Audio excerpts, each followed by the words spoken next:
Bonjour à tous et à toutes. Aujourd'hui, nous allons vous présenter une capsule et vidéo sur comment configurer et sécuriser votre routeur à la maison. Et le matériel que nous allons utiliser dans cette présentation, c'est un routeur Linksys. Et la deuxième chose, c'est que nous prenons pour acquis que le branchement des matériels chez vous est parfaitement configuré.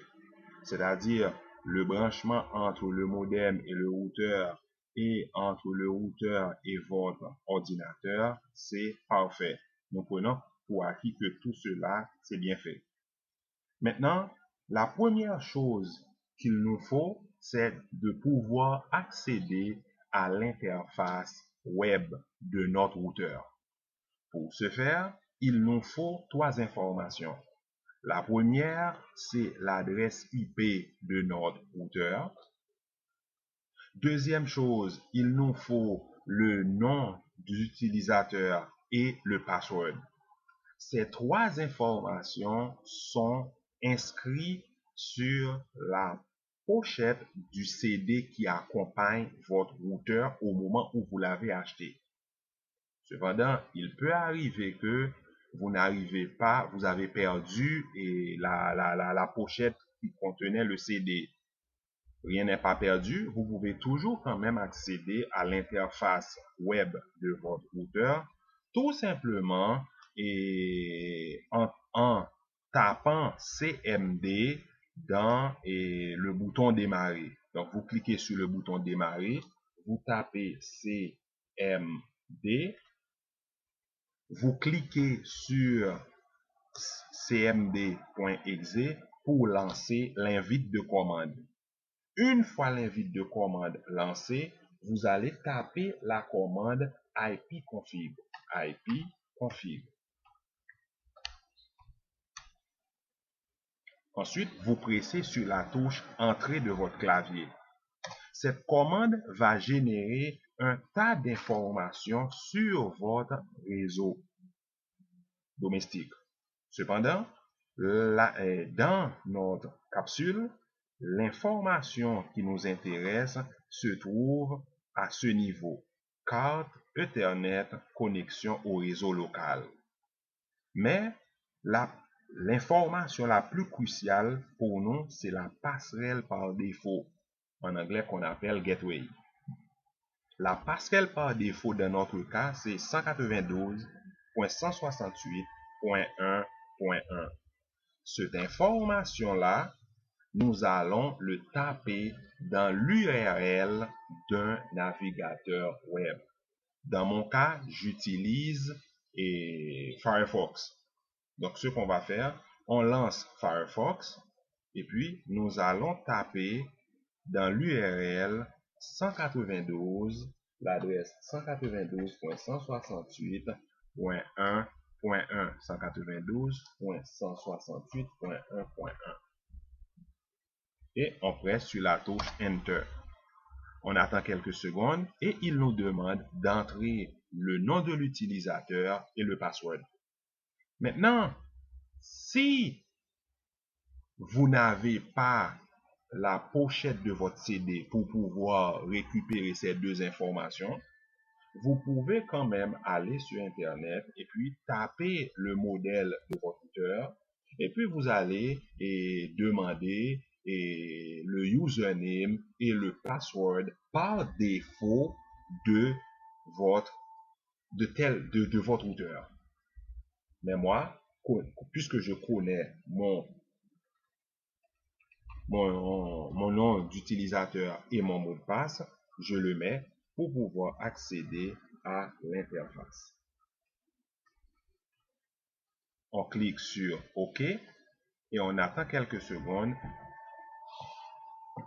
et voici l'interface. Donc, comme je vous l'ai dit au début, le routeur que j'utilise, c'est un routeur Linksys pour pouvoir vous présenter cette petite capsule. Maintenant, une fois qu'on accède à l'interface, la première chose qu'on va faire, on va configurer notre routeur dans le but de le sécuriser. Quand vous cliquez sur configuration et puis vous allez dans configuration de base, vous avez cette fenêtre. Mais assurez-vous d'avoir configuration automatique DHCP coché. La deuxième chose, vous allez donner le nom du routeur CWRT54G. Et vous pouvez mettre un nom et pour un nom d'autre. Donc, dans mon cas, je vais mettre routeur underscore test. Maintenant, le nom de domaine, c'est pas important. Vous voyez, l'information adresse IP locale 192.168.1.1, c'était l'adresse IP de notre routeur. Maintenant, assurez-vous que serveur DHCP est activé. Parce que le serveur DHCP, c'est lui qui permet à votre routeur de fournir la configuration IP de tous vos périphériques à la maison. Donc, si ce n'est pas coché, donc cela veut dire que le routeur ne pourra pas attribuer une adresse IP à vos PC chez vous. Donc, vous n'allez pas pouvoir fonctionner. Donc, assurez-vous que le serveur DHCP est activé. Et le serveur DHCP, une fois qu'il est activé, vous voyez, vous avez adresse IP de départ, c'est-à-dire 192.168.1.100. Cela veut dire que la première adresse, la plage d'adresse IP que le routeur peut attribuer au périphérique de votre réseau, ça débute par 192.168.1.100. Et le nombre maximal d'utilisateurs qui peut être connecté dans votre réseau local, c'est 50. Une fois que ces informations est bien remplies, donc vous devez sauvegarder. Donc, vous allez jusqu'en bas et puis vous allez faire enregistrer les paramètres.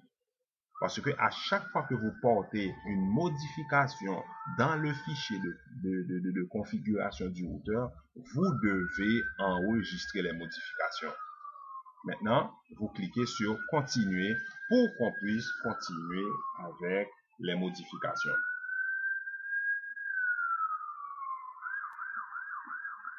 Maintenant, nous allons configurer le SSID du routeur.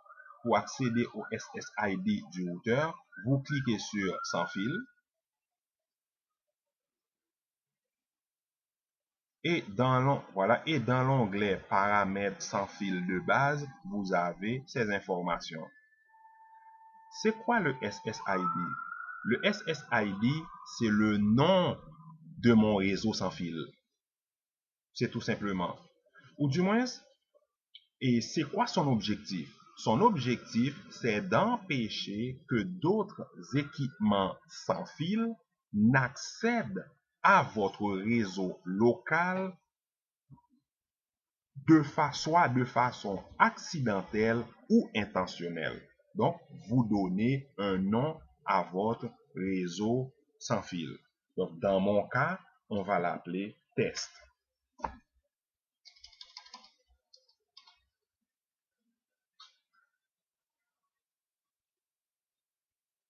Maintenant, le canal sans fil. Et dans mon cas, j'ai 11 canaux.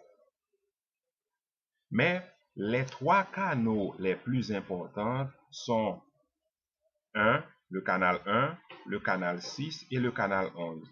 Puisque par défaut, le routeur est configuré sur le canal 6, moi, je préfère utiliser le canal 11. Diffusion SSID sans fil, c'est-à-dire si c'est activé, les voisins pourront voir le nom de mon réseau. Si je le désactive, ils ne pourront pas voir le nom de mon réseau. Mais moi, je le laisse activer. Une fois toutes ces modifications effectuées, vous cliquez sur enregistrer les paramètres. Parce que comme je vous ai dit, à chaque modification que vous avez portée, vous devez sauvegarder les modifications. Nous allons cliquer sur continuer pour pouvoir continuer notre configuration.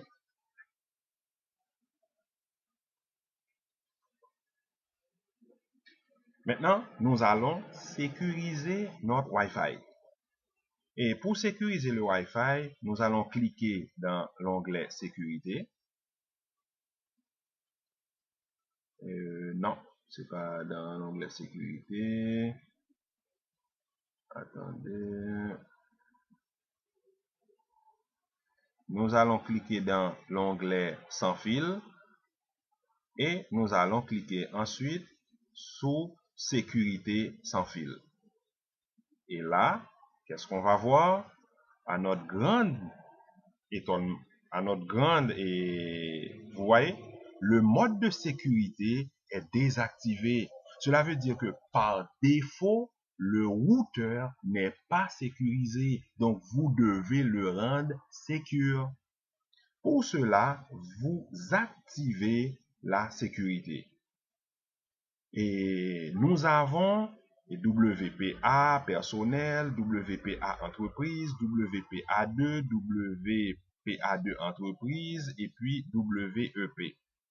Et nous allons, dans notre cas, nous allons choisir WPA2 personnel.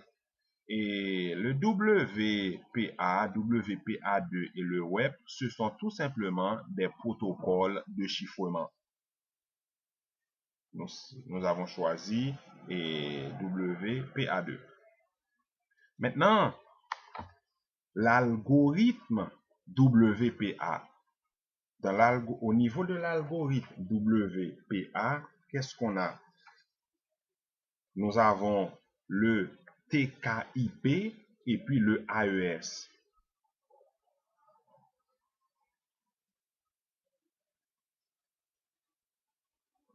Ces deux, et le TKIP et le AES, ce sont des clés qui vous permettent de crypter l'information, si on peut le dire comme ça. Donc, nous allons choisir dans notre cas le AES. Vous allez entrer une clé. Donc, dans mon cas, une clé assez longue. Parce que c'est cette clé qui va vous permettre d'encoder les informations que votre routeur va échanger entre les périphériques de votre réseau. Moi, je mets routeur underscore test.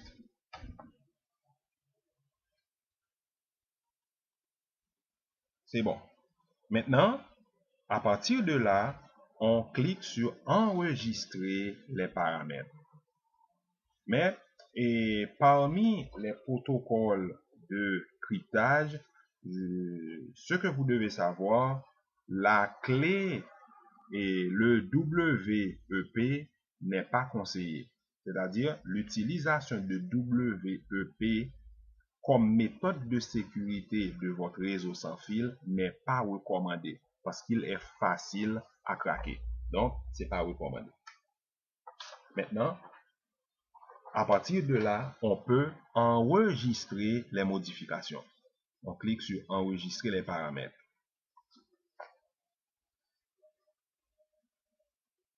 C'est bon? Maintenant, on clique sur continuer. Maintenant, nous allons sur Security, dans l'onglet Sécurité. Et puis, on clique dans le sous-onglet Pare-feu. 1. Assurez-vous que la protection Pare-feu est activée et puis que le blocage des requêtes Internet anonymes est coché.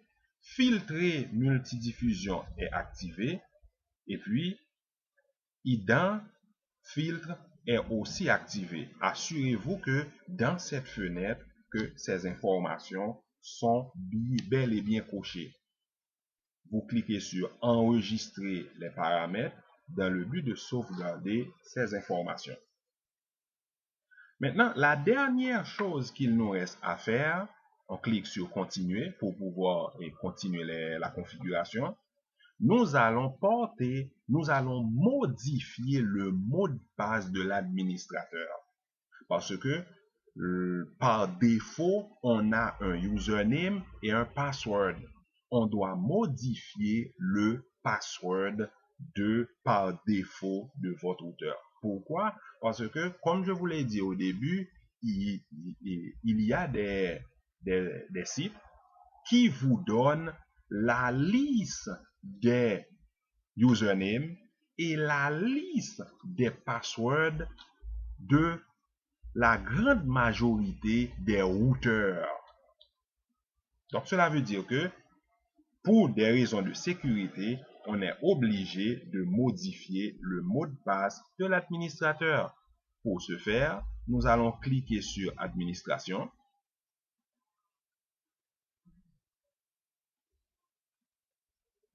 Maintenant, nous avons l'onglet, vous voyez, mot de passe du routeur, confirmation du mot de passe. Donc là, on clique, on supprime le mot de passe par défaut et on le remplace par un nouveau mot de passe. Vous mettez le mot de passe que vous voulez. Et moi, je mets un mot de passe dans le but de le... N'oubliez pas, vous enlevez le mot de passe, vous enlevez les deux lignes. C'est bon. Maintenant, je mets mon mot de passe à moi.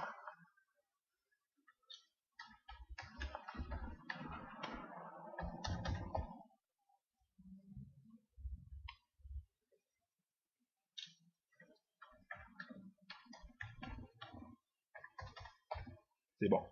Maintenant, dans cette page, accès au serveur HTTP, ça c'est coché. Accès au web sans fil, c'est activé. OK, il n'y a pas d'autres modifications à faire à ce niveau. Autorisé à on le laisse comme ça. À partir de là, on clique sur enregistrer les paramètres.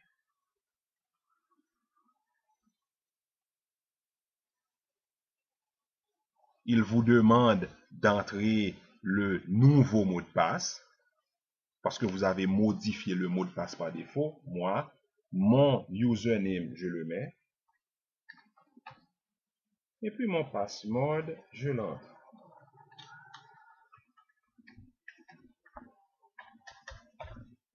Parce que puisqu'on a apporté des modifications au mot de passe par défaut, c'est la raison pour laquelle en faisant enregistrer les paramètres, il nous demande d'entrer le mot de passe de confirmation. Une fois que j'ai mis l'utilisateur, c'est admin, et j'ai mis mon mot de passe, je clique sur OK. Et puis, les paramètres sont corrects. La page précédente sera affichée après quelques secondes. Et voilà, mon mot de passe, le mot de passe de l'administrateur a été modifié. Maintenant, quand vous allez quand vous cliquez dans le coin inférieur droit de votre ordinateur sur l'onglet de réseau, quand vous cliquez dessus, vous devez voir votre réseau parce que vous devez voir le SSID de votre réseau. Dans notre cas, on l'avait appelé test. Donc, on est supposé le voir. Et effectivement, voici le réseau test qu'on vient tout juste de configurer. Donc, on a configuré, on a changé le mot de passe de l'administrateur, on a donné un nom au SSID, donc on a configuré et on a sécurisé notre réseau. C'est tout. Et à partir de là, vous pouvez explorer, vous pouvez continuer, vous pouvez accéder à Internet, vous pouvez faire toutes vos affaires. Votre routeur a été configuré et par la même occasion, on a sécurisé le routeur. Donc, j'espère que cette vidéo vous a plu et dans pas très loin, on va mettre une deuxième vidéo à votre disposition. Sur ce, nous vous disons merci et à la prochaine. Au revoir.